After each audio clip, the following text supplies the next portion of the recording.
So which cultures, in your view, are less valid than others? Oh, lots. Cultures that believe in child marriage, for instance, or that women don't have equal rights. I actually think it's extraordinary that people think that's an unusual or controversial thing to say. Of course, not all cultures are equally valid. I don't believe in cultural relativism. I believe in Western values, the principles which have made this country great. And I think that we need to make sure that we continue to abide by those principles to keep the society that we have now. Guys, very quick introduction before we get into the video, and that is, for any society to coexist peacefully, the people coming into a particular society, let's use the United Kingdom for example, need to come in and embrace British values. Very simple. Come into the UK, but embrace the way things are done here. You know, you left a certain nation for a certain reason, and everyone leaves for different reasons, their countries of origin, etc. But when you come to the UK, you know, they don't ask much of you here. Just adhere to the rules, just embrace the values, and embrace the culture here. You know, that's all you need to do, and everything will be fine. Everyone's on the same page. But as you will see from this interview that I'm about to play in a minute, this interviewer is so woke.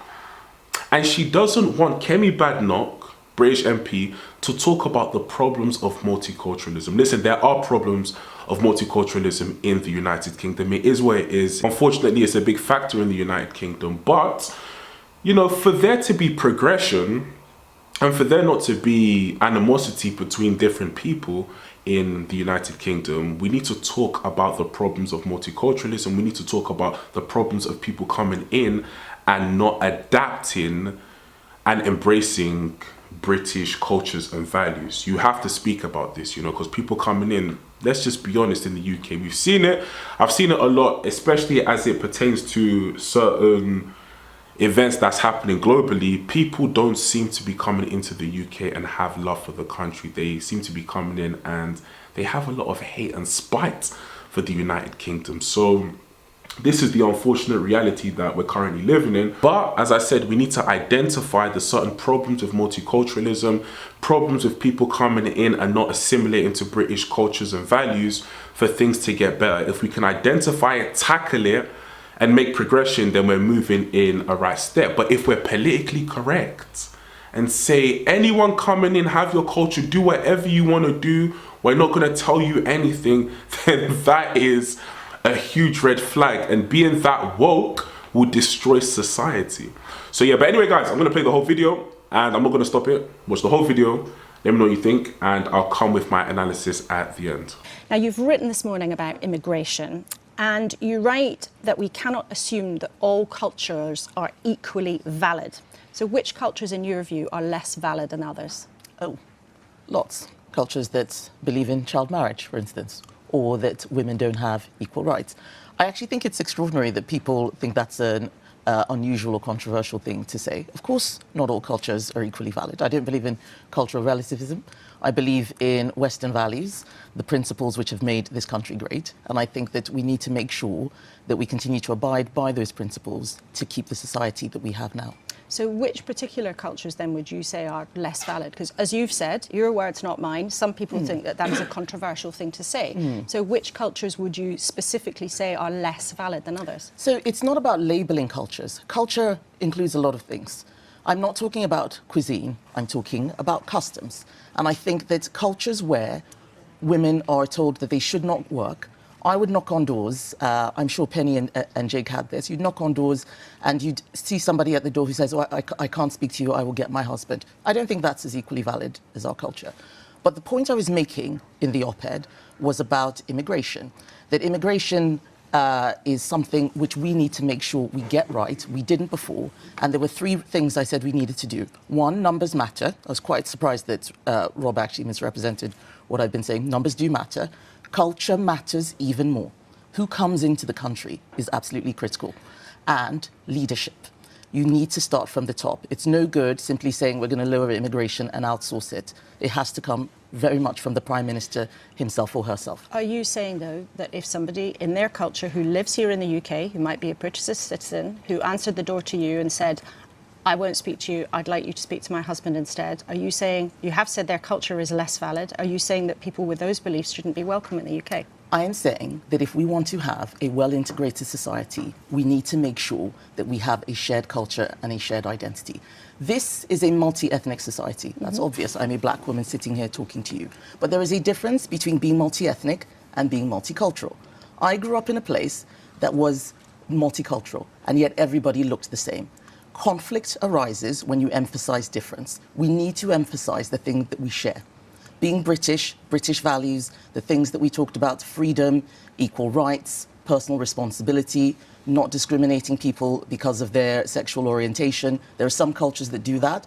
I don't think that a culture that thinks gay people should be stoned is as valid as ours.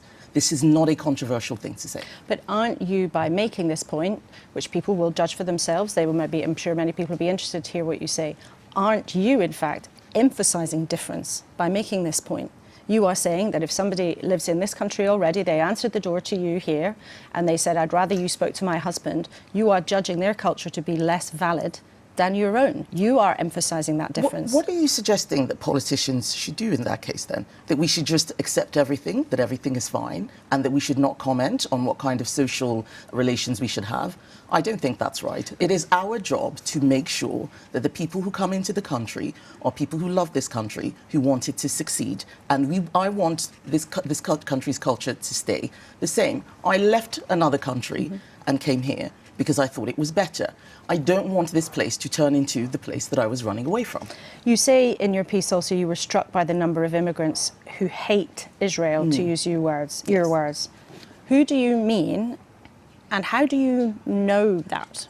Well, because we're seeing it on social media, we're hearing it.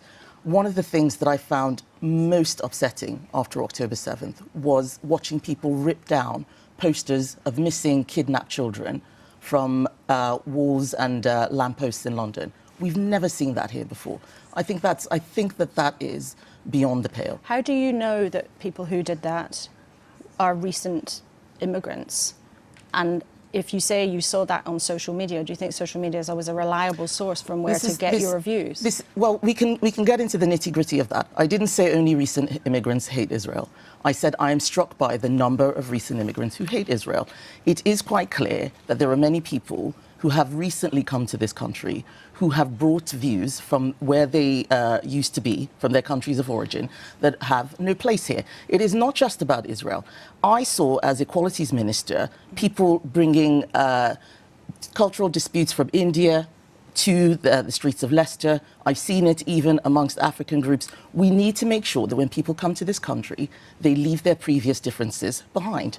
This is not a controversial thing to say. But the even thing that you pick out, forgive me, the thing that you pick out in your own words, you pick out in your piece, you say you were struck by the number of immigrants who hate Israel. Yes. Now, we're sitting here in Birmingham, one of the country's most diverse cities.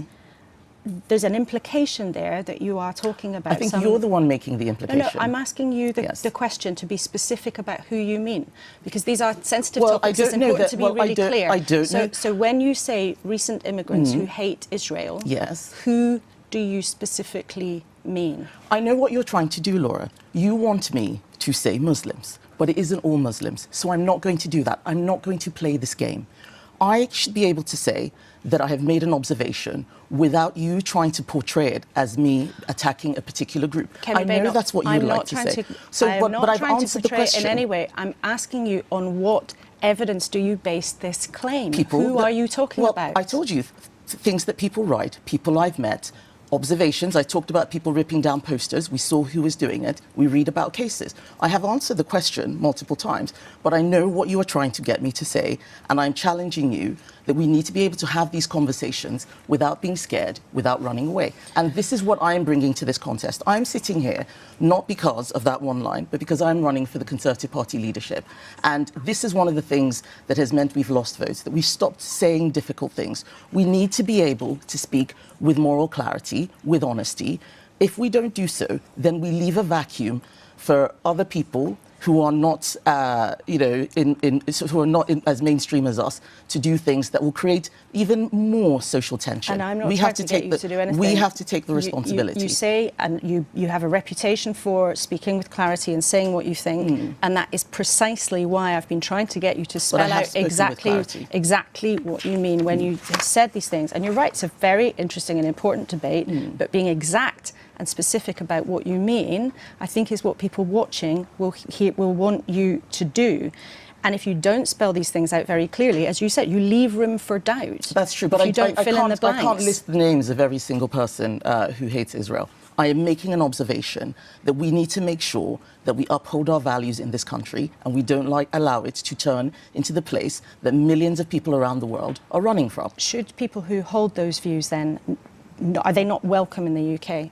I don't think that people who bring foreign conflicts here should be welcome. I don't think so.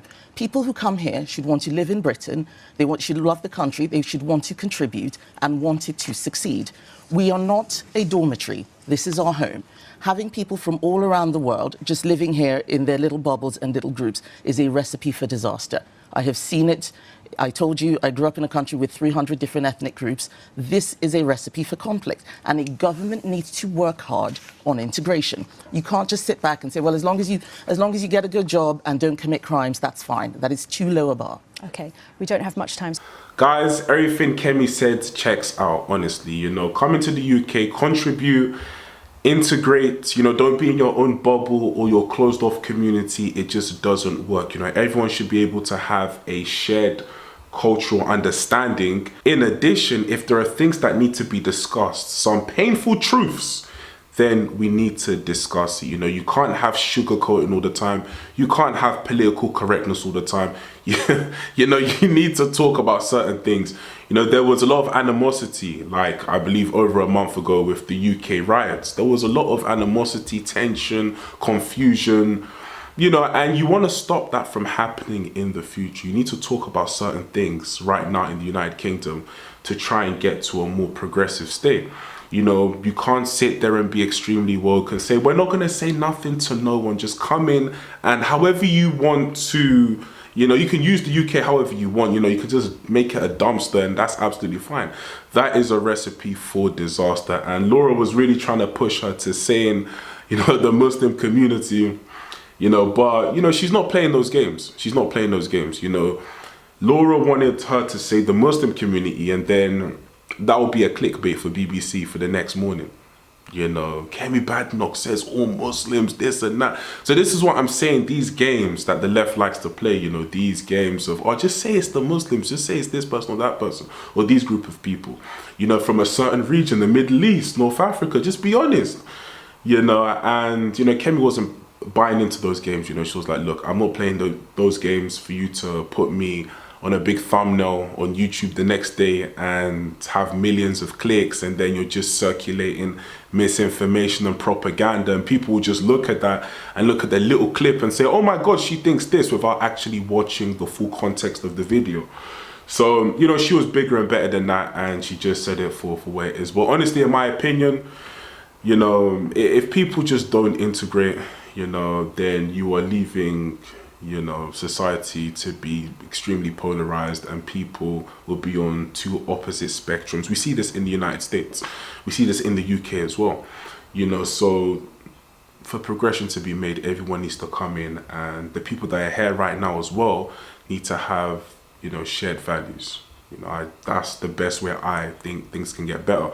I would have probably put the question back to the interviewer and asked her, like, what do you propose then? Like, okay, we shouldn't talk about this. Okay, so what do you suggest then? Like, do you have any policies? And the interviewer she would never answer that question because she wants to be very, very woke, and she wants to be on, she doesn't want to say anything that might upset certain people on the left. So she's just going to pander to everyone. But society doesn't progress by pandering. You need to sometimes say the uncomfortable truth. And you just need to let the truth be known. So yeah, as it relates to Kemi Badenoch, look, I don't agree with all her policies, but on this issue here, makes a lot of sense and it checks out. I'm just gonna say it for how it is. Don't agree with all her policies, but this one, it checks out, and I believe that this is the right, answer for this subject. So yeah, but anyway, guys, Let me know what you think in the comment section down below. Was she right? Was she wrong? You know, what's your thoughts? And like, comment, share the video, and I'll catch you at the next video. Peace.